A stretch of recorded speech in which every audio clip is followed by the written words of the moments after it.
Olá, eu sou o professor Demétrio e nesta aula começaremos os estudos de conceitos básicos sobre a evolução da química, modelos atômicos e a estrutura eletrônica dos átomos. Quando eu falo em evolução da química, sempre pergunto aos alunos: quando a química começou? Você já parou para se fazer esta pergunta? É engraçado que as respostas que os alunos dão, em geral, estão relacionadas com a disciplina de química, ou, em outras palavras, com um estudo sistemático sobre os fenômenos químicos. Mas nos esquecemos que, como disse Augusto dos Anjos, somos filhos do carbono e do amoníaco. Ou seja, a química está presente desde o Big Bang, pois o universo é constituído de componentes que estudaremos nesta aula. Mas antes de falar destes componentes, gostaria de ressaltar alguns fatos históricos que nos ajudarão a entender o contexto dentro da disciplina de Química.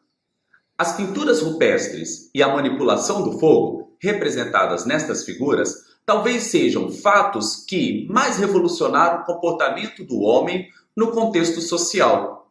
Com a utilização de tintas naturais, homens ditos primitivos conseguiram deixar os registros daquilo que lhes era fundamental, como o grupo social, os animais e a caça.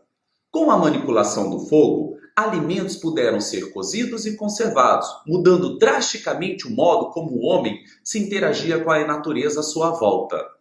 É claro que a alquimia representada nesta terceira ilustração também está no nosso imaginário, mas o pensamento sobre a matéria e a sua constituição é bem anterior à alquimia e, historicamente, começou na Grécia Antiga. Por volta de 420 a.C., o filósofo Demócrito, influenciado pelo seu mestre Leucipo, defendia que a matéria era constituída de partículas infinitamente pequenas e indivisíveis, chamadas de átomos, palavra que é utilizada até hoje. Durante a Idade Média, devido ao forte domínio da Igreja, não houve muitos avanços sobre os estudos da química, mas sabemos que os alquimistas, em busca do ouro e da pedra filosofal, contribuíram para o desenvolvimento das ciências naturais. No século XVII, marcado pela Revolução Científica, dois livros registraram a mudança definitiva de como era a ciência na Idade Média e como seria na Idade Moderna. Publicado em 1637, Descartes contrapôs totalmente a alquimia e discute sobre a necessidade do método científico, que influencia, direta ou indiretamente, os modelos de pesquisas até hoje. Ainda no século XVII, influenciado pelas ideias de Descartes e Bacon, Robert Boyle publicou o livro Químico Cético e, em 1789, já no século XVIII, Lavoisier publicou o Tratado Elementar de Química, o que lhe conferiu, segundo alguns autores, o título de Pai da Química. Independente deste título, Lavoisier foi muito importante e suas principais contribuições para o estudo sistemático de química foram Lei da Conservação da Massa, que todos nós conhecemos como na natureza nada se cria, nada se perde, tudo se transforma. Ele estabeleceu a definição precisa dos elementos químicos e sua descrição. Também contribuiu com a descrição dos compostos químicos formados pelas combinações entre os elementos. Foi o primeiro a utilizar uma nomenclatura sistemática dos compostos inorgânicos, usando seus elementos constituintes. Também determinou a composição quantitativa dos compostos pelo uso de balanças de precisão. Realizou medições quantitativas das propriedades térmicas dos elementos, dos compostos e das reações entre eles pela construção e uso de calorímetros. E seu resultado forneceu a base para a qual John Dalton pôde formular o seu modelo atômico.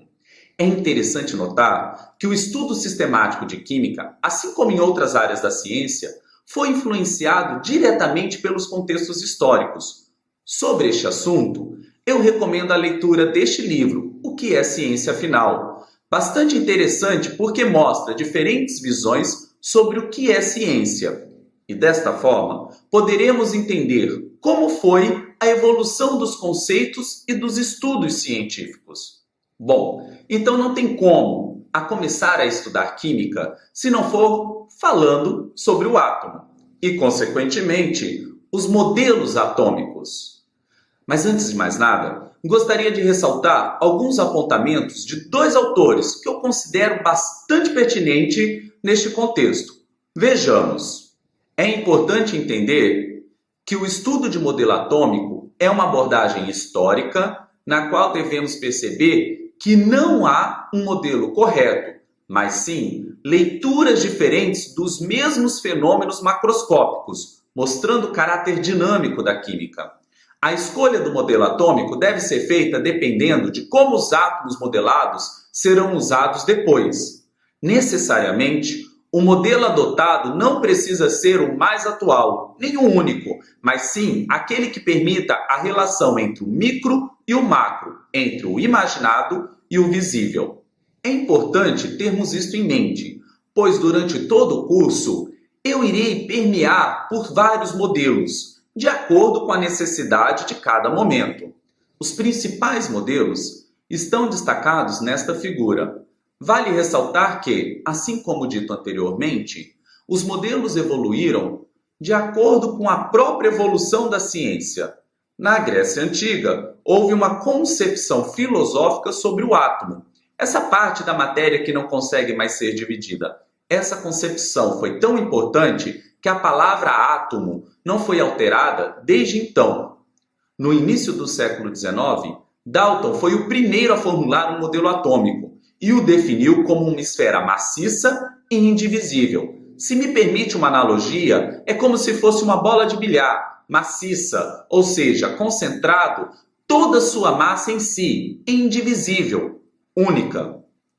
No início do século XX, Thomson, ao descobrir o elétron, propôs uma alteração no modelo proposto por Dalton. Vale lembrar que agora já se conheciam partículas positivas e negativas. Sendo assim, não teria como o átomo ser tão maciço, pois tais partículas faziam parte dos átomos. Então Thomson propôs que os átomos fossem uma esfera pastosa, recheada de cargas negativas. Em uma analogia simplista, como se fosse um pequeno panetone, onde a massa do panetone fosse a carga positiva e as frutas cristalizadas fossem os elétrons de cargas negativas, uniformemente distribuídos pela massa positiva. Menos de 10 anos depois, a partir dos experimentos que irei explicar posteriormente, Rutherford, utilizando substâncias radioativas, percebeu que o átomo não era essa esfera pastosa. Ele percebeu que o átomo possuía espaços vazios. Então ele dividiu o átomo. Ele propôs que o átomo tenha um núcleo positivo com cargas negativas em órbitas circulares ao redor do núcleo, assim como no sistema planetário. Praticamente ao mesmo tempo, Bohr percebeu que estas órbitas circulares possuíam quantidade de energia específica. Como ele não mudou o modelo como um todo, apenas o aprimorou, este modelo é conhecido como Rutherford-Bohr. Com o avanço da química e física quântica, hoje o átomo é estudado como um elétron sendo uma partícula-onda e situado em órbitas com energias bem definidas. Particularmente, eu não consigo fazer uma analogia deste modelo com personificação do que podemos ver ou tocar, pois é um modelo matemático, energético. Porém, apesar de ser difícil de personificar, é o modelo mais atual e extremamente importante nos estudos de química quântica. Note que, nos 100 anos entre o modelo de Dalton e o modelo de Thomson, diversas descobertas científicas foram realizadas e que permitiram o avanço, inclusive, dos modelos propostos.